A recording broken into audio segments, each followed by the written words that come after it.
Hello नमस्कार. तर आज येणार होते आमच्या इथं पाहुणे, तर मी त्यांच्यासाठी वरण बट्ट्या बनवणार होते.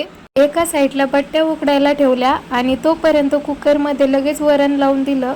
त्यानंतर मग वरण बनवण्यासाठी कांदा टोमॅटो सगळा मसाला काढून घेतला आणि लगेच डाळ शिजल्यानंतर वरणाला फोडणी दिली. आत्ताच ईद झालं तर त्यांनी आम्हाला शिरखुर्मा खायला त्यांच्या घरी बोलवलं होतं, पण आमचं काही जाणं झालं नाही, त्यामुळे तेच आले होते इथं घेऊन.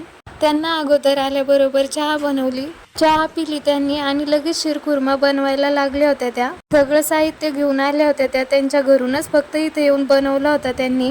तोपर्यंत इकडे माझ्या बट्ट्या पण उकडल्या होत्या. लगेच बट्ट्या कट करून घेतल्या आणि तळून पण घेतल्या. लगेच शिरखुर्मा होईपर्यंत लगेच आम्ही सगळ्यांनी जेवण करून घेतले.